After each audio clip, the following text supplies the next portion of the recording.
Hello, welcome to Productions MJC. My name is Mark.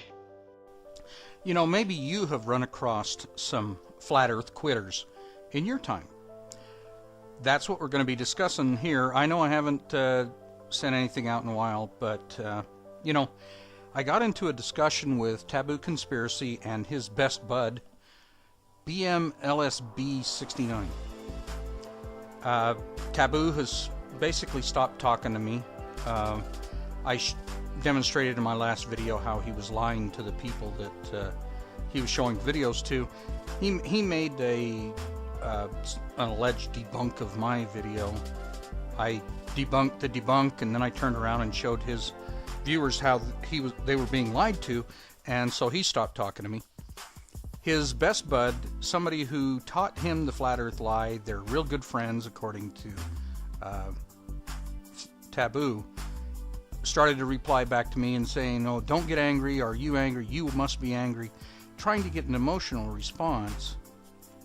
And these are my notifications and such on it. The problem I have, I can only show you the notifications because we were having a great discussion. You know, I can only show you my side of it as we're talking along and discussing stuff. And then he replied and he said, "Wow, you've convinced me." And then he deleted the whole thread. See, "Wow, you convinced me, thank you."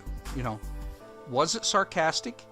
I don't know. He deleted the whole thread. So I asked Taboo, it was on Taboo's video, and I said, "Hey," and he goes, "I guess your manager found a discrepancy with your claimed number of comments and what comments were actually visible on YouTube, blah, blah, blah."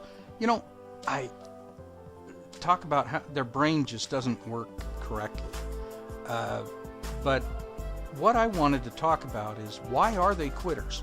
What happens to make a flat earther just up and quit? This guy makes a whole BMLSB69 makes a whole bunch of stuff. You know, I have had so many flat earth quitters. Flat Earth Hub was debating me, and that ended, and deleted all of them, all of my threads, all of their threads, poof, gone. Then BMLSB, we can't really go to this anymore because it does go to Taboo Conspiracy's debunk of me, supposedly, but the thread's gone. And it's just, you know, why do they quit? Well, I'll show you why they quit. And I'm going to show you some stuff about Taboo's. We were at Willard Bay. Well, let's go take a look at some of the Willard Bay stuff. And here's Willard Bay. Now, there's two mountain peaks, Willard Peak, and this is Ben Lomond Peak. And Willard Peak is actually taller by 62 feet. Now, this Taboo takes his pictures from right up here, and he takes a picture of these promontory mountain range a lot. And I showed how he's telling people he's filming 6 miles into the distance across here when he's actually only filming 4.5. That's when Taboo just stopped communicating with me for the most part, because I proved the truth, you know. There's some great stuff here on elevationmap.net. And so here's Willard Bay where he films. Here's the two peaks, and so as you look west, here's the promontory mountain range. The Golden Spike was driven in out here, and some interesting stuff if you ever happen to come here. But you can actually stand on Willard Peak. There's a trail that runs along the whole thing. You can get Liberty and up here up north. But you can actually look across that. Why? What's the big deal? Well, see this mountain range right here? Out here, that peak is 4,500 feet. The water is about 43, 44. It's pretty flat behind these mountains. But you can see that when you get up on Ben Lomond, or you get up up here, right here it is. Then, you know, you look across there, that's 4,500 feet. Those are actually quite a bit less. Let's see, there's a distance of 24 miles, basically, to there. Let's look here. I thought I got one of them. Well, let's just take a look. I think it's roughly, let's get the informations on it.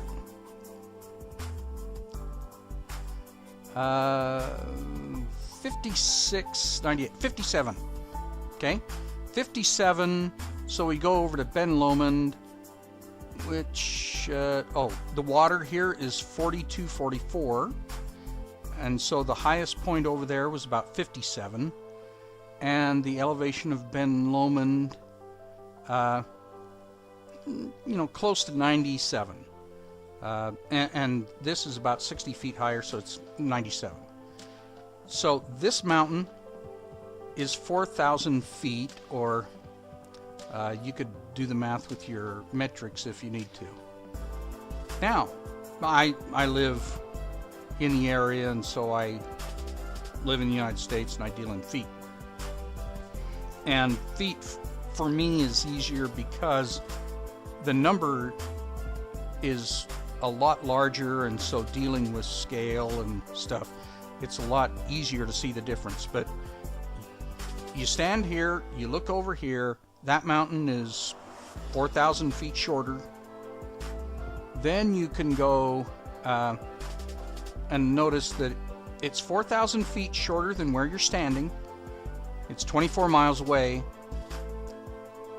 See that out there? Oasis? Oasis, you're looking at 132 miles. Well, Oasis is about 8,500, isn't it? Oh, yeah, 86. So it's still shorter than here by about 1,000 feet, 1,100 feet. It's still closer to the ground than you would be standing up here. What's this all leading to? Why are flat earth quitters quitters? Why do they give up? Okay, let me show you. Think about this. There's a valley here, and if you're in the valley, the sun sets and you can't see the sun, but you can still see it touching the top of this mountain. Well, this mountain is shorter than this mountain. So there's a valley here that's 23 miles wide.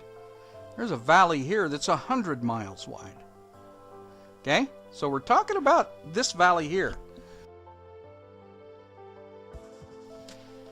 This valley is 23 miles wide. This valley is 100 miles wide. It's lower here than it is here, from mountain peak to mountain peak.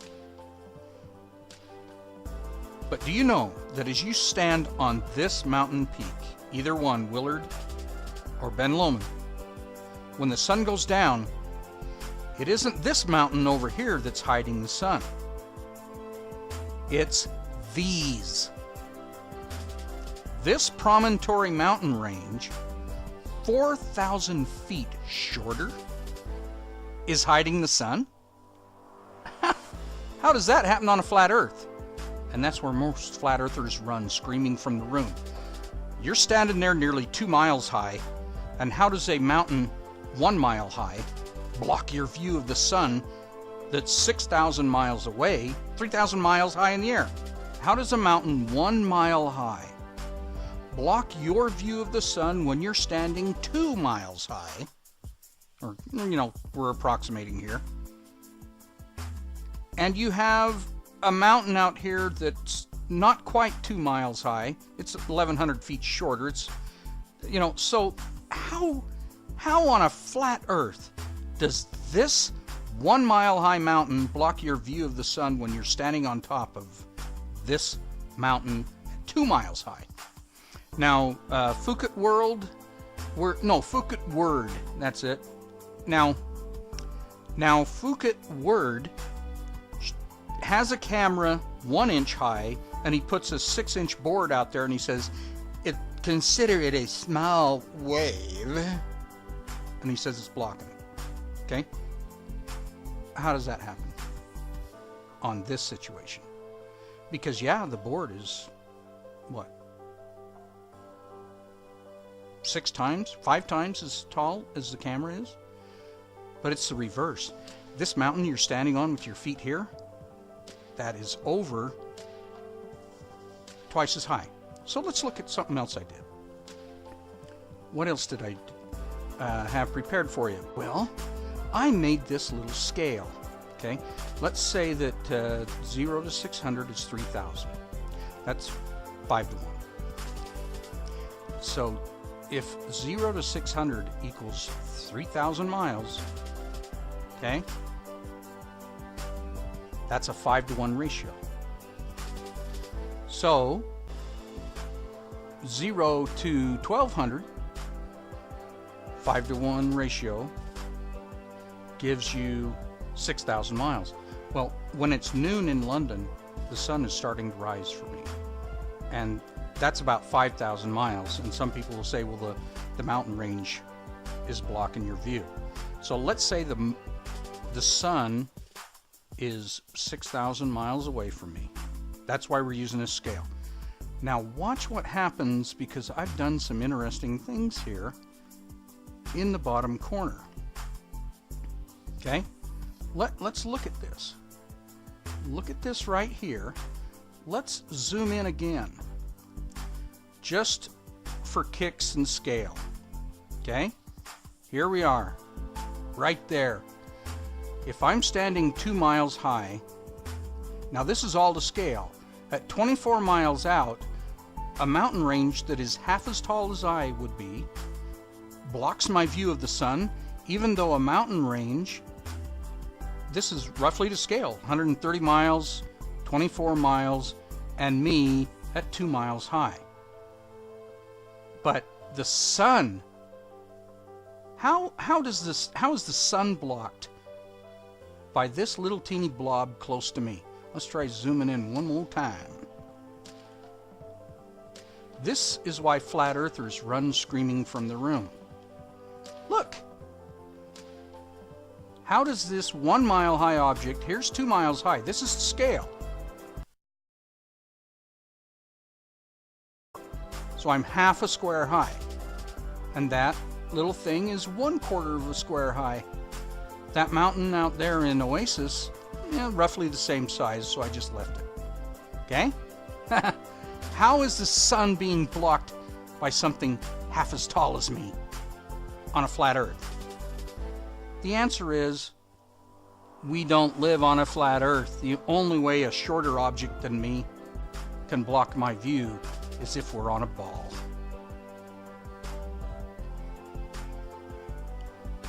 Thank you so much for watching.